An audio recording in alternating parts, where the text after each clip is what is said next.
Okay, everyone. It is 12:02 on the West Coast and just 2 after. So I wanted to welcome all of you to our Openscapes community call. I'm Erin Robinson. I co-direct Openscapes with Julie Lowndes, who's one of our featured speakers today, with Alison Hill from RStudio as well today for this call.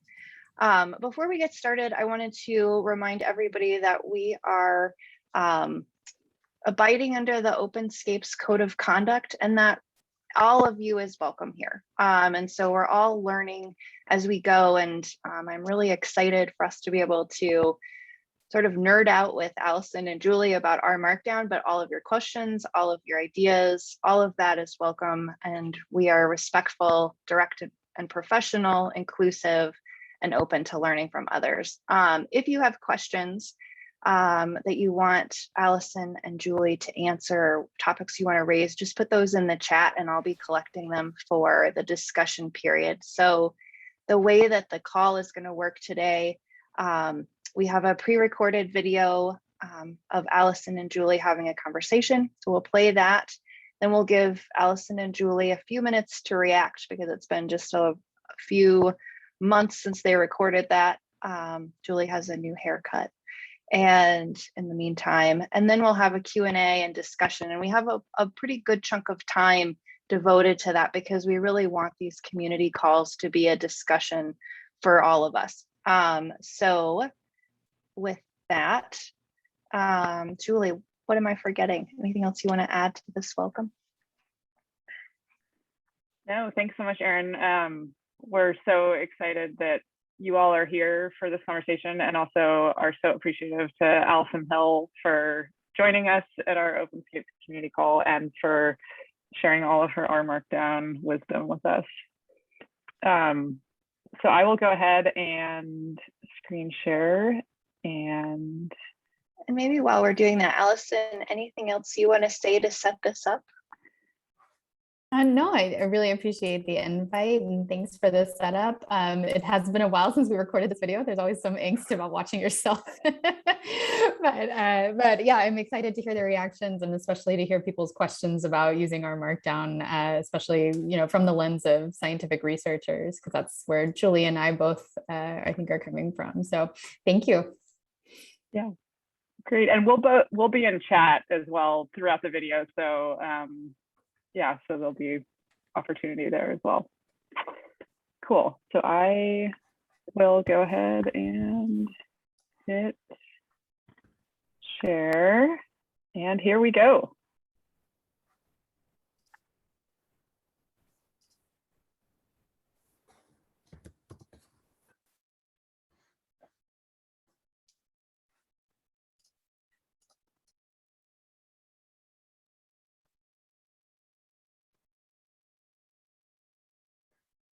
Hi, I'm Alison Hill. I work at RStudio where I'm the product manager for data science communication. And that means that I work on products, including R Markdown, that make it easier and more delightful for people who work with data to communicate about data. I'm also a recovering academic researcher. Alison is also the R Markdown whisperer, which is how we know her on the internet. Very uncomfortable with that label. No, it's really great to be here with you, Alison. I'm Julie Lowndes. I am a marine ecologist and the founder and co-director of Openscapes.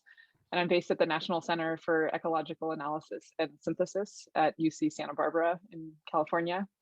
And I am a longtime R Markdown user and champion. It's been a big part of my research and my career, and it's been fun to evolve with R Markdown as it can do new things. So it's really fun to be here, and I always love chatting with you about R Markdown. I always learn something every time we talk. I really feel like you've kind of your whole career has kind of grown up with R Markdown. As it's been growing, you've been growing too. And what I really love about your current work through Openscapes is that you're really working to change the hearts and minds of researchers about open and kinder science. And it's not just about tools, but you are using tools that support these changes in mindsets and workflows and culture. And I think that's so cool. And that's why I love talking with you about this stuff. Yeah, Me too. Me too. So since Julie and I talk so much about this stuff, and we actually do pretty frequently, we thought it might be helpful to open up our conversation and try to distill down some of the reasons why we're so enthused about using R Markdown in our own careers, and why we think it really is so transformative for scientists. So let me show you the tool that we're talking about. Yeah, Go let's ahead see and it. jump in and share my screen.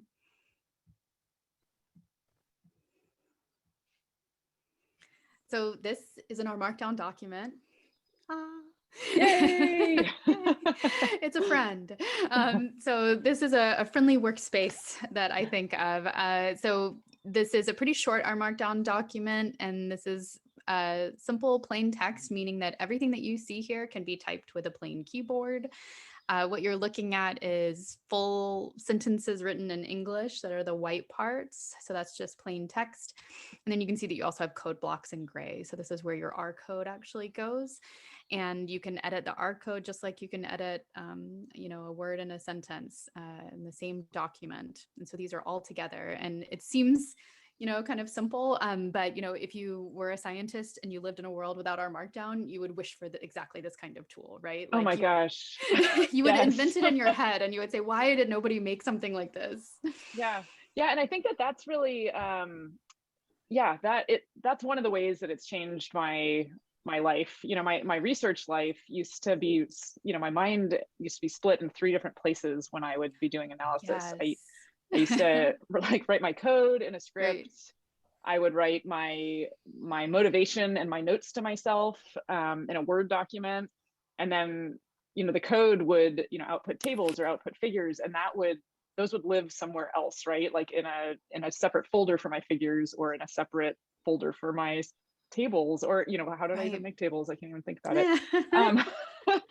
But like here, that's all here in the same place. Like there's this text in the white and there's code in the gray. And actually what's amazing about this, are we going to show knitting this document? I am okay. About to. I'm right along with you, Julie. Awesome. So, here, like the text and the code are together, and they're actually also together with those plots. So what's going on here? We've just pushed a magical button called knit. That's actually, that's what it's doing. It's like knitting this text and this code together while it's executing the code. And so I just think about those 3 places my mind used to be and the 3 places my files used to be. I spent a lot of time in the moment doing meticulous bookkeeping, and then a lot of time later, like trying to piece together, the forensics or the detective work that would go into like, did this plot really come from that code? Or like, I wrote a half thought there, but did that connect? Yeah. Yeah, and sometimes your notes to yourself are not entirely helpful, Yeah.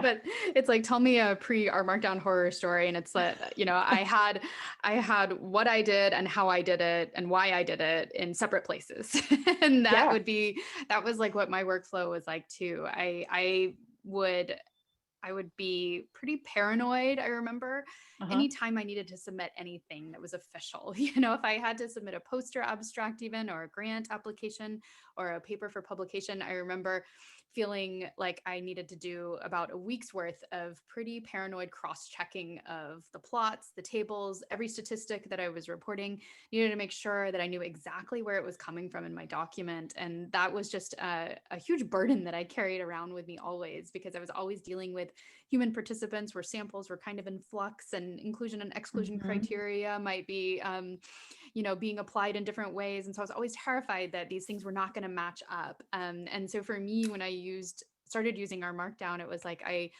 could just kind of let that stress go. Like I just let it all out, and I knew what the input was. I knew the data coming into the document, and I knew that the output coming out of it depended on that data. And it was just so satisfying and calming for me that I was able to link those two. They were always able to stay in sync. And I just felt like I'd kind of reached like research nirvana there, that I didn't have to worry about this thing that always used to take up so much of my cognitive energy to worry about. Yeah. I think, it's funny because we often talk about R Markdown for reproducibility, because there's the code and the input and the output together, like you said. And I think like an additional part of reproducibility is that yeah, reducing that cognitive load lets the scientists spend time on the science rather than on the bookkeeping and this detective work that takes a lot of energy and stress, right? Yeah. Yeah, you're like worrying very about cool. reporting the wrong result or having the wrong plot, linked up with the wrong text. I mean, it really is like reproducibility. You focus a lot on the quality of data and the code, but it's also about like researcher quality of life. Yeah. And what we're really 100%. getting at, and what I think we have both experienced in our careers, is that even just a simple change in tool set can actually change your whole mindset, right? Yeah. So yeah, this tool completely changed my mindset. And in fact, I, when I was visioning Openscapes, like I think our Markdown played a huge role in kind of realizing that vision for Openscapes, because you showed knitting that R Markdown into an HTML.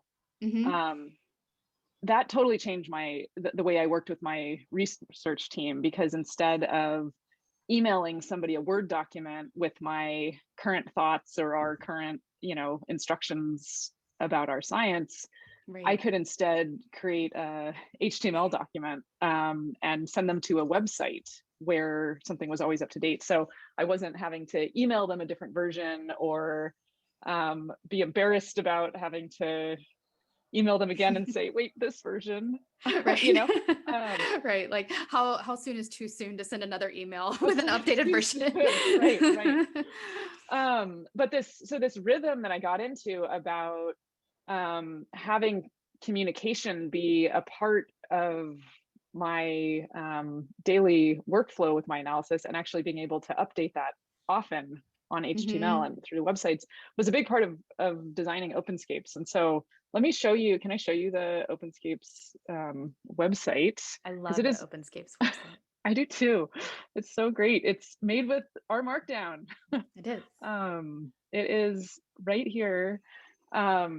It's beautiful. It's made with Blogdown.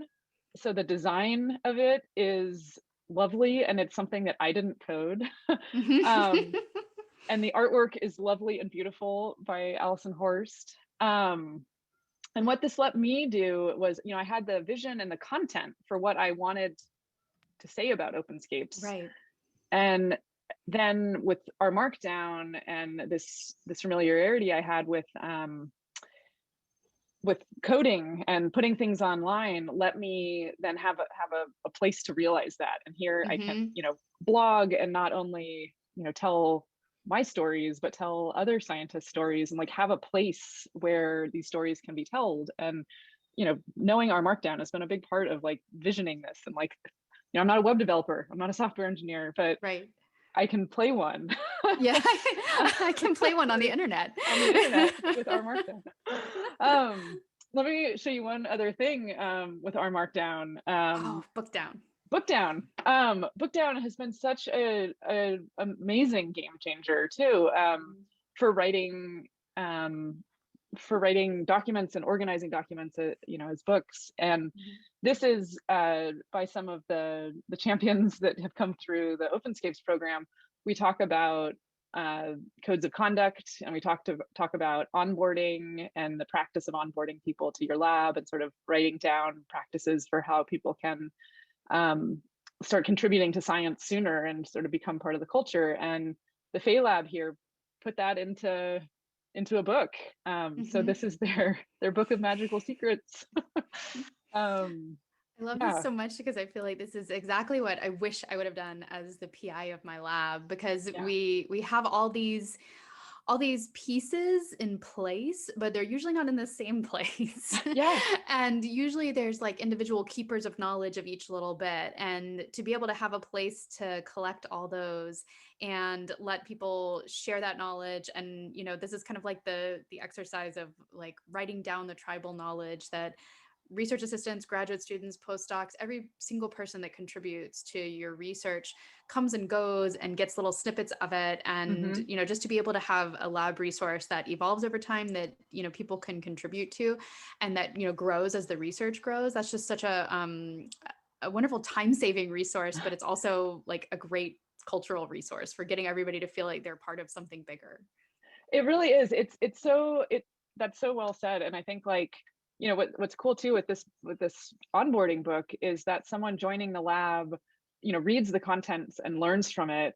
And also this is a way to also learn the skills of R Markdown and how to contribute to this book, and then help maintain it and pass, you know, new knowledge forward, or like if there was a gap in something or a URL needed to be updated, like that's a part of that contributing process. Yeah.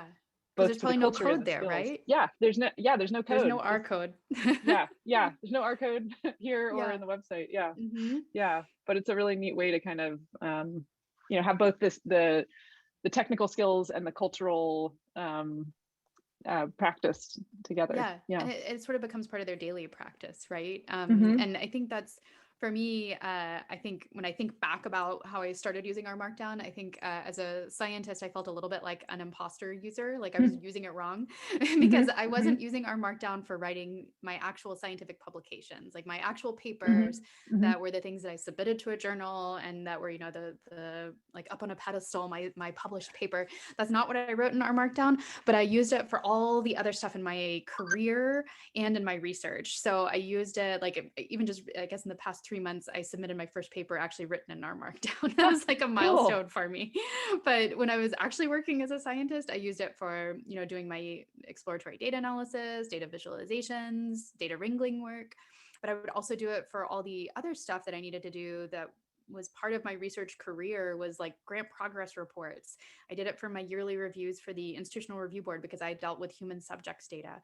I did it for lab meeting minutes, my teaching, and I actually even used it to write my my promotion and tenure statement for getting promoted to associate professor. And there was definitely no code in there.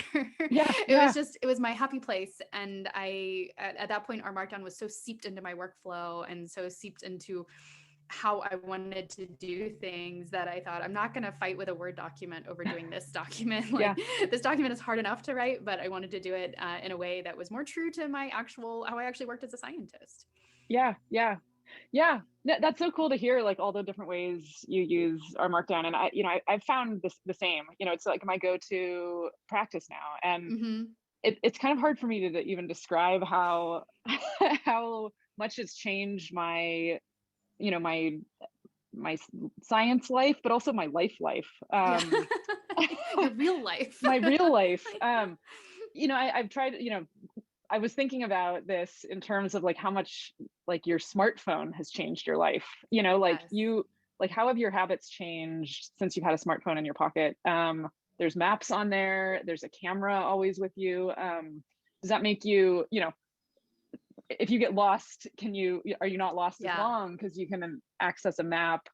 And actually, are you even braver about where you go on the, you know, on the fly anyway, because you know that you have support and you have ways to kind of, you know, stop being stuck if you get stuck somewhere. I don't know. I love that analogy because I feel like especially after having just moved, I'm thinking about like, you know, when you hit a detour or a roadblock and you've got your map set up for you, it's like it just automatically like is your co-pilot and gets you to where you need to go, and you're not worried about it. And that is sort of like what using a tool that works for you is like your data changes, or you need to ask a new question, frame a new analysis, or, you know, add a new variable to a model. Like you can do that pretty quickly and iterate, and you're able to get where you need to go. Like you're just able to keep doing it and do your work and focus more on that, and not about, you know, sitting down from square one every time and remapping out the whole thing and figuring out your route. I love that analogy.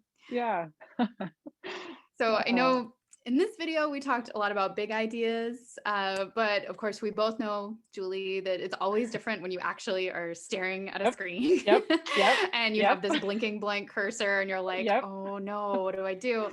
So there's the error. Like, how do I start? Like that paralysis. So we've actually scoped out a few videos in this series. And in the next one, we're going to talk about some real life workflows that we've found can help people get started using R Markdown and help you get on the happy path to using R Markdown for science. So thanks for joining us for this video, and we'll see you for the next ones. Yay. Thanks so much, everybody. Thanks, Alison. Thanks.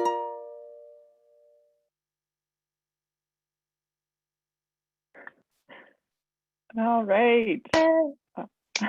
Yay. Quite the Oh, teaser that there. It is. I know. We had big plans, and then with time passing, we were like, let's have a community call and share this video so far and have a conversation and then see where we go. But yeah, it was really fun. Yeah, it was really fun to do with Alison. And yeah, I don't know. What are your reflections, Alison? And then I saw a lot in chat, so we can get to that. Yeah, I saw a lot in chat too that it's interesting because it sort of echoes a lot of the things that I think, you know, I probably experienced and you did too when you were first using it. Like, I think there's a lot of, I think one of our discussion points before we filmed that video was that we wanted to kind of talk a little bit more about the intermediate work products that we felt like our Markdown could help us with in our research, because there is so much focus a lot of times on like the writing of the final paper. And you feel like that's the real, like, you know, where the rubber meets the road and where you feel like you really should be using our Markdown. But like, you know, it was like kind of confession time to be like, like, that's not actually how I at least got started using our Markdown, because that's actually one of the harder bits. You know, one of the comments was about like, you know, the struggles with collaboration, track changes, things like that. And granted, those are all complete challenges when you're using this kind of format, if you're working with people who are not also using GitHub and using R and using our Markdown. But I really found that even just for my own, you know, it was collaborative interdisciplinary research with a large research team of about 12 to 15 every quarter. It was nice for me to be able to know that I could use our Markdown for the stuff that I needed to do. And then I brought along my companions kind of one at a time, my students who I trained to use our Markdown, so that we could all be collaborating and using the same tool chain. But it really was, you know, sort of more of an independent thing that I did at first. And I think one of the things that like, one of the strengths of what Julie does is talking a little bit more about the cultural change of like all adopting the same tool instead of forcing, you know, an individual person to kind of like be the change, you know, which is sort of like how I hacked it, which was a little bit of a tough way to go, but it ended up working for me. So I don't know, Julie, if you had any other reflections about that, because I remember we like really very intentionally kind of scoped the conversation towards those intermediate research projects. Yeah, no, absolutely. And I think something too, I think that, you know, we were going to talk about it in a follow-up conversation that, that didn't quite fit in this one, but that has come up in chat that the Megzy started too, is the idea of kind of like, you know, our Markdown documents that get unwieldy with the amount of code that are in them, and that, you know, how do you have the narrative speak to one audience without the code getting too much and all that. And I think like, for me, like, I mean, this is getting more in the weeds too and stuff, but the idea of like being able to source a whole script from an R Markdown chunk so that the code isn't all there, but it's running the code, or using, I use child documents a lot with the knit child with R Markdown, so that you can sort of treat your main R Markdown document as like a collection of smaller modules that are all R Markdown documents. And like, if some of them are scripts, that's also fine. So just that sort of thinking about these different pieces and modularized workflows. Yeah. Yes, modular workflows. Yeah. I love seeing all this in the chat. Was there any other reflections, Alison, you had, or was there a topic in the chat that you've seen and wanted to say something about? And then I know Erin can help bring up other questions. Let's see. I'll read through some of the chat questions and maybe Erin can. Yeah. Well, so Erin can help. The two kind of big things that are coming up. One is there's a fairly active thread in the chat around unwieldy R Markdown. And I think that people are helping each other there. So there's a nice thread going.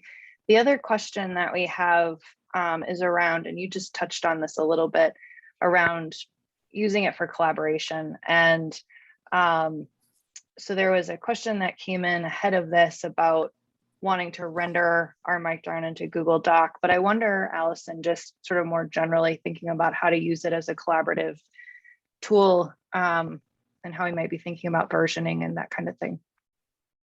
Yeah, I mean, I think the struggle is right now that I think probably the biggest bang for your buck in terms of if you want to collaborate with somebody else on an R Markdown document is to be using GitHub. And so I know that's a hard message, because that means that the person on the other side of your collaborative efforts needs to be comfortable enough with being able to use GitHub and Git, which is a pretty high bar. And, I think that that is really something that needs to change, but that's kind of where it's at right now.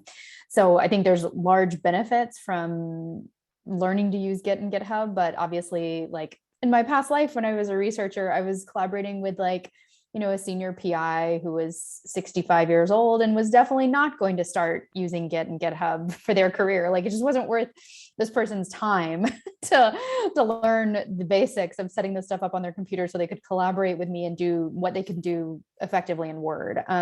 So I guess for me, like the past lesson that I took from, at least when I was doing research and working with people who I knew were going to be, basically sales that I couldn't close for using R Markdown, was that was okay. And that I could still use the tool that I needed to use to be effective in my day-to-day life, and then figure out ways to help make that more integrated with the tooling that I had to use on the other end, which was always going to be Word documents for grants. Like, I don't think a grant proposal can ever, at least in my world, for National Institutes of Health grants, could never not be a Word document. The formatting requirements and all of the typeface even requirements are just so crazy that I don't think that would even be a realistic expectation. So I think you kind of have to be able to figure out how the tool can meet your needs, and realize that no one single tool is going to meet all the needs in your whole, like, I think of, because I'm a psychologist, I think of Maslow's hierarchy of, like, you need to have like these base level things to be able to have those in place before you can like deal with the icing and the kind of like cool smaller things you can stack on top of the pyramid. So I feel like, you can kind of treat R Markdown as a little bit of like the base, and then you're going to have to maybe like spread out, use different tools for different things to be able to make a workflow that works for you and for the other people that you have to work with, and to make sure that they don't feel like, you're never going to be able to convince certain people that they need to use it, and they probably shouldn't. Like, if we're really honest with ourselves, I don't love the idea of like telling other people that they need to learn something to be able to work with me, unless I really think it's actually in their best interest for their career or their personal life or something. But sometimes there was just realistically it wasn't going to be something that I knew, my main PI was going to need to use in his life. It just wasn't going to be something that I felt good about making as a requirement to work with me. So I don't know. I guess I feel pretty strongly about like not evangelizing too much and trying to use the things that you want to use locally, and then trying to show that they're so effective that other people want to join in the fun and use them. And hopefully you can bring people along without having it block you too much. Yeah, I'd say too, like, and kind of that thread about modularization of it too. I know we wrote papers in the past where the method section would all be written in our Markdown with the code and figures, and that all working and having inline R code executing so that it combines with the methods and results. And then we'd knit that as a Word document, and have that temporarily be a separate Word document compared to the introduction that other folks were writing, and that didn't require so much on code being executed in the conclusion. And then so we'd kind of work in that space with those two Word documents and be iterating on the R Markdown side and outputting and just kind of making that work, and then it's weaving it together for submission. And that worked well with like the folks that were maintaining the code and needing to be able to collaborate around the methods and results a bit more, but having all eyes on it when it came to the Word narrative. Yeah. So I saw a related question that was, I think, where did it go? It said, get in GitHub for collaborative writing. I find myself struggling to develop a workflow, e.g. how do you translate track changes into pull requests and merges? It's a really great question. And frankly, I have used Git and GitHub a ton more since I joined RStudio than I did before. And now I truly see like the simplicity and the beauty of being able to use it instead of a track changes. So it's not necessarily before the pull request. It's actually your you can do pull requests to yourself, first of all. That's a really fun thing to do. Like I do pull requests to myself all the time, merge it in, it makes me feel really effective. But the nice thing is that every pull request itself is basically like a track changes. It shows you all the documents that were changed, and line by line, it shows you the diff for what changed, what words were changed, anything like that. So pull requests are a great way to be able to actually think of that as like, I'm doing a full track changes on all these things that I did here, and I'm putting it into a pull request. And you can even do it to yourself. It doesn't have to be to anybody else. You can do a pull request from a branch in your own project to the main branch in your own project. And that works great. And you can merge in your own pull requests. And I didn't totally appreciate that when I was a researcher. I kind of thought that I needed to like have a true collaborative project to get that workflow going. But once I started using that workflow in my own personal website to make blog posts, I was like, oh, this is genius. And then you can always see what changes you did, because you can always go back to the linked pull request. And the linked pull request has a really nice view of all of the things that changed. And then if you are actually working with somebody else, inside the pull request like UI on github.com, you have some amazing tools for being able to make inline comments line by line. And then we have discussions around those. So for like the R Markdown team, that's how we review each other's work, is it has to be in a pull request form first. And then you can go in and you can make inline suggestions through the GitHub UI. So I can actually change the wording that somebody else uses. I can make a suggestion for a change of wording. And then the person who issued the pull request can commit the suggestion or not. So then we kind of have a go back and forth, and you can also have discussion kind of threaded chains off of things. So somebody can make a comment about a certain chunk of code, and then you can respond in line. And so you really are able to keep track of like, well, I did it this way because XYZ, or I said it this way because XYZ, and then other people can chime in. So I think like starting with pull request as the thing to include in your workflow is a really great thing to do. And by saying that you have to do a pull request, that means you also have to do a branch. And I think both of those are actually really great recommendations. I would say I never used branches enough. I was always pushing straight to main, which was like just throwing all those cool things away. So making branches and making pull requests to yourself from branches, whether it's a small typo fix or whether it's a huge overhaul of something, I think that's a really effective workflow to start mastering, even if it's just you yourself and I get it going through and merging pull requests and doing branches. If it's just you in a project, I think that can actually be a really wonderful workflow. That is great. That is great advice. That's something that we're just starting to use more, is like starting to use branches and pull requests and get comfortable in that workflow and practicing that. And I hadn't thought of it as such a powerful way for track changes too. That's awesome. Yeah, sorry, Erin. Yeah, no, I'm wondering, there's so much good stuff happening in the chat and so many people helping each other. So I'm really sort of wanting to open it up and get some other voices, and wondering if anybody has a question they want to unmute and ask directly of Alison and Julie.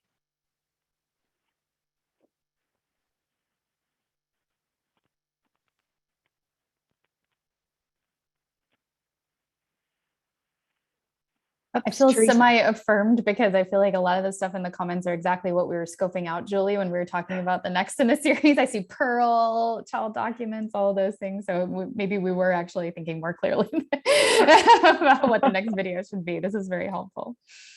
That's great. Yeah, so we've got a couple of hands. Teresa, do you want to unmute and ask your question? Hi, everyone. Thank you so much for putting this on. It's super helpful already. I am trying to use R Markdown a lot more. And one of the main things that I get confused by is the latex component. I really don't understand how it fits together. Sometimes when I'll be editing the documents in GitHub, and then when I preview them, there's this weird table at the top that's kind of disconnected from the rest of the document. Is it possible to just talk a little bit about how these two things work together? yeah, and any resources you might have.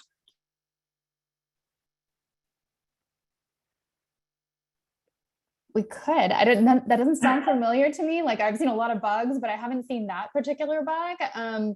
But that's not to say it doesn't happen. But I don't have an answer for you about why you're seeing that. I think more generally, like if you're. Oh yeah.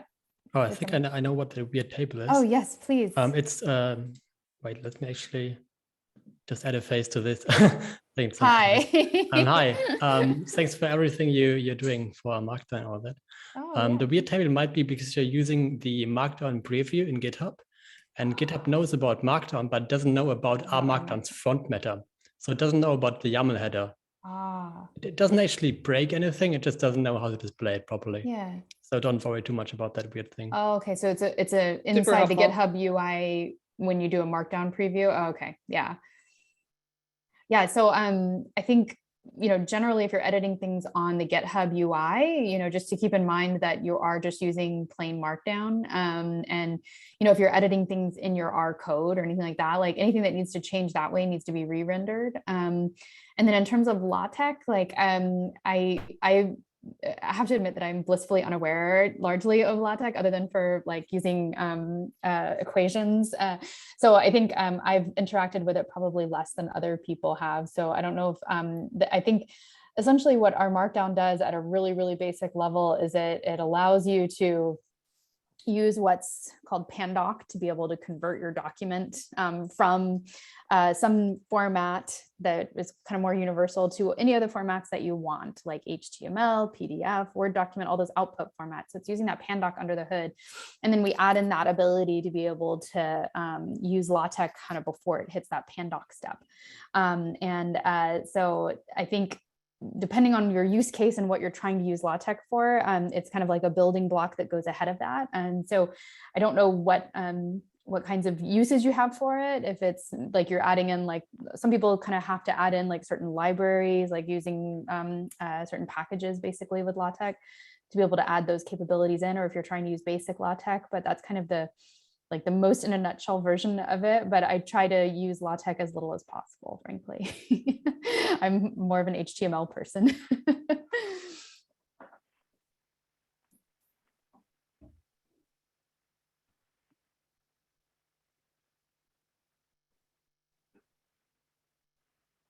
We have another question from Francisco. Francisco, how do we say your name? You got it right, like in San Francisco.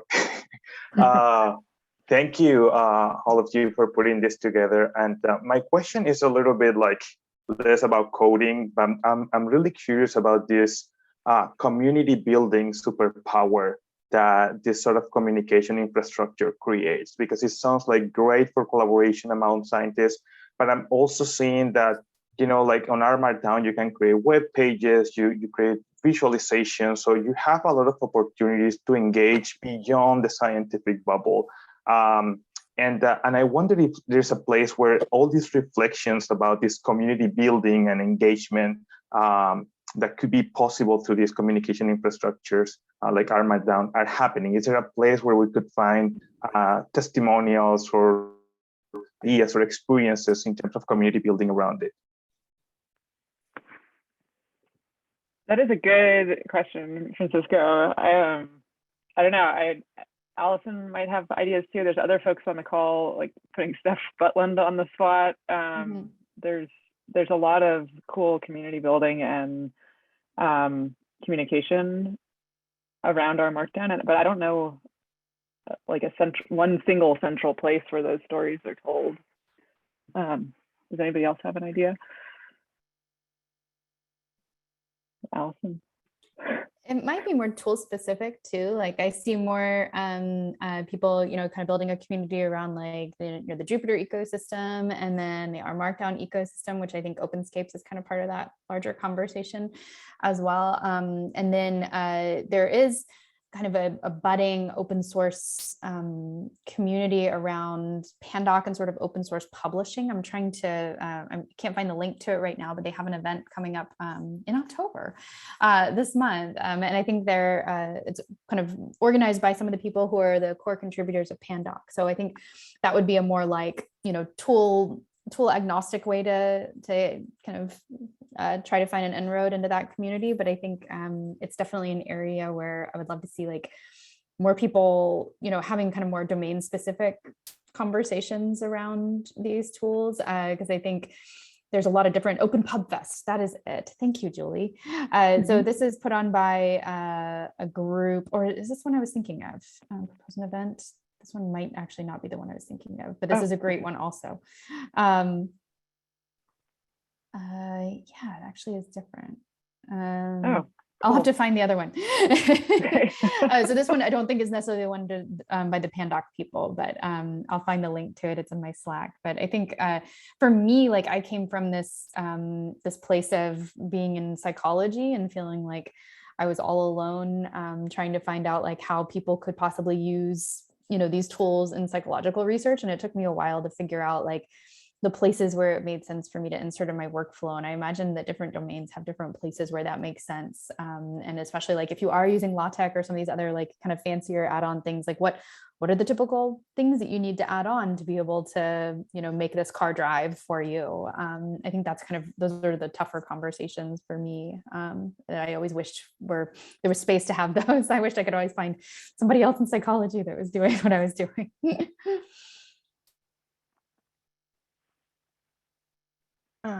Steph has a hand up. Steph Butland. Wonder if that was in response. Hey, Steph. Yeah, I wanted to ask, thank you. I wanted to ask Francisco, when you're talking about building community, are you talking about building community around the tools themselves, or is it the example, some of the people here from the NOAA community, like you want to use a lot of tools, but you want to build a community around workflows in your research area?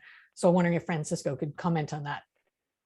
Yeah, thank you. I think it's more like on actual, because what I find really exciting that Julie mentioned is the terms of culture. And as I said, what I see in R Markdown and in other all the tools that we're using, like the Google Workspace, is as I said, communication infrastructure, right? That's the things that make possible for us to collaborate and communicate with each other. And I'm coming from the perspective of science communication, and I also kind of trying to do kind of like use some of these resources to create visualizations and share with other people and engage them with the science that I'm doing. And I'm finding in R Markdown one of those communication infrastructures around I can build community.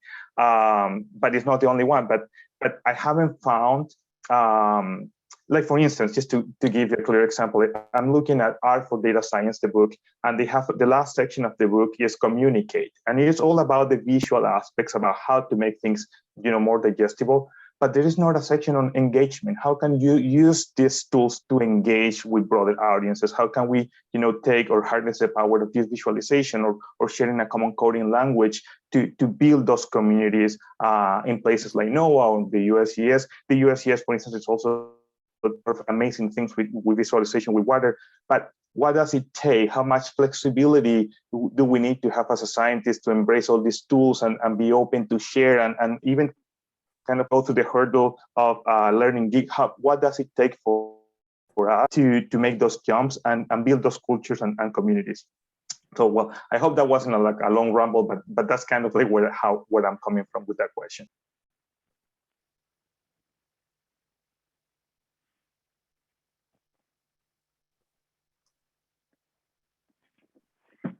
Yeah, no, I think the silence is, it's a big question. And I think there's like a lot of different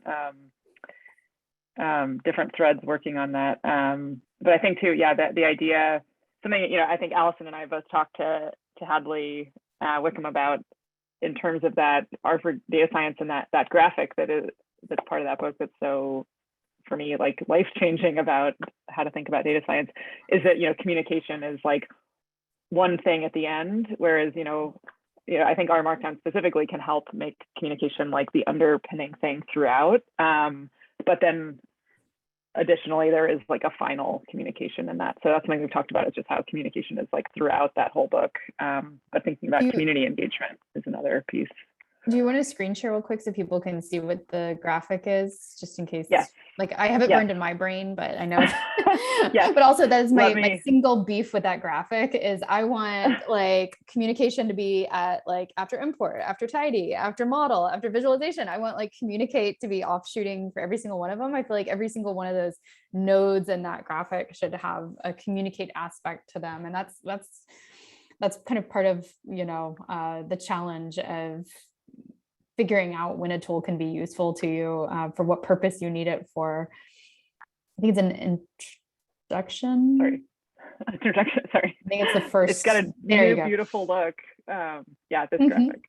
Yeah. So I feel like communicate should be like offshoot. Like every time you have a new word there, I feel like you should have a communicate offshoot. And like usually for any of those like individual tasks, I would have like an R Markdown maybe just for me, or an R Markdown that I shared with other people. And then, you know, I'd make it useful for myself first, or to my team first, you know, make it something that was helpful to get us to the next stage of what we needed to do.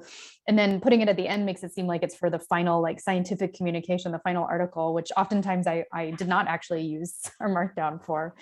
Even when I felt really comfortable using R Markdown, I would usually eventually get to a point where I had all the graphics, I had all the statistics I needed, and then for whatever journal we needed to submit it to, you had to, you know, get it into that shape. But all the other steps along the way, I would have used a reproducible workflow.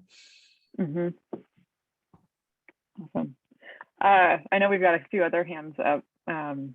Yeah. So Aiden, I think that's our next hand.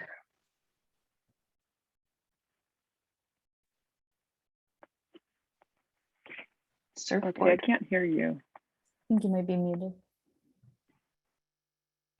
How about now? Yes. Awesome. Hi guys, sorry about that. Thank you. I was saying this has all been great, super interesting. I was reflecting on the open source community sharing and on like the open source community and like kind of like the world of sharing. And I was thinking of kind of like the ggplot library that has like examples and code. And I have kind of two questions for you. Is there like a central library of document examples? And also, how often do you start from scratch versus borrowing a RMD that you found that you liked and you basically just replace all the text from there? Oh, that's interesting. I think the central repository is github.com. You can do a search on there for .rmd documents and you can find everybody's. And the tough thing is that you won't be able to find them domain specifically necessarily, but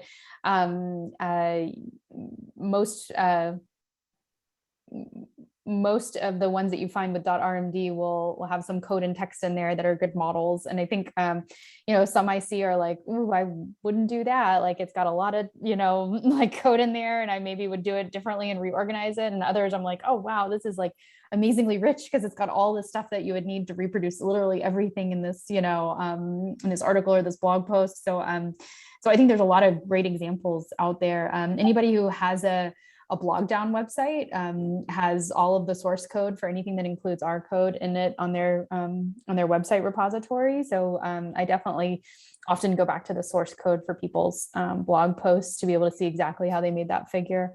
The question of if I would copy and paste and then kind of plop things in it, I don't think I've ever done that like routinely. Maybe if I was trying to make small changes to something and I needed to start with a new document for some reason, but I think generally I don't necessarily have like a recipe for what an outline would be for a good one. I usually more had like, and I think I even had like an RStudio community post. It was one of my first RStudio community posts where somebody asked for like an R Markdown workflow. I'll try to find the link in a second.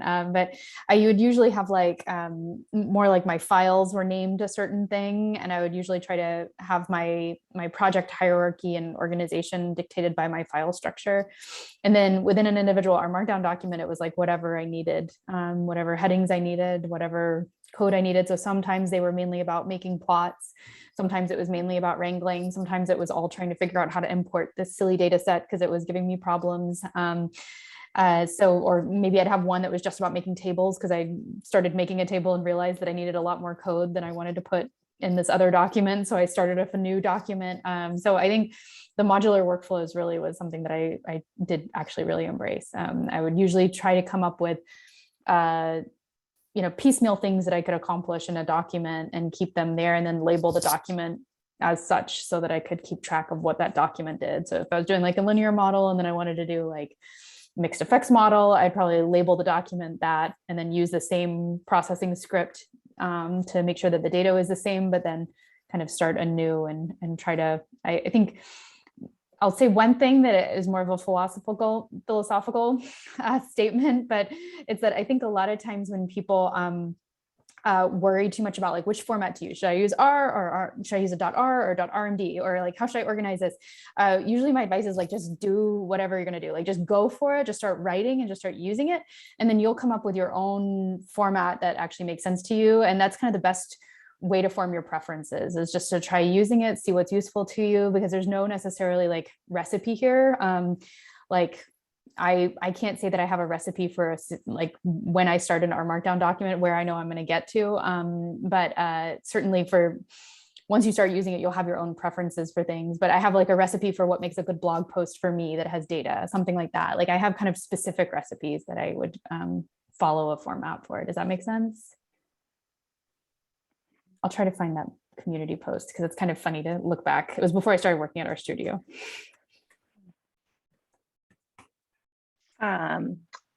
We have a question that I want to get to in the chat, but I want to take this one other hand from my family. Move on way. Your name. Move on way. Move on way. Hi. Can you guys hear me? Yes. Cool. Yes. Okay, I have it's a question, but it's also like a general request and also like a poll. So I'm wondering, because I fall into this group of R Markdown users that like I use it all the time and I have a pretty good understanding, I think, of what is happening, but I like shy away from adopting new features or like using add-on packages or a lot of the like actively developing ecosystem, because I have never really seen a good presentation or explanation of like what is going on under the hood. And because like there's a lot. It's like R Markdown is a markup language and also a package and also a file format. And then there's Markdown, and the interaction between knitr and pandoc is like mysterious. So I am interested in like kind of a geeky webinar or series or something where one of the people like Alison or even Yue or somebody who's a developer of these things who deeply understands what is going on under the hood can just kind of present that to adopters in a way. And maybe that's not what everybody is interested in, but it's very much what I'm interested in before I like adopt new packages or tools. So yeah, I just want to see if that is something that you guys would be interested in doing, or if anybody else would be interested in that as well. So not just like style guides and stuff, but actually like, here's what is happening computationally under the hood, and here's the order of operations.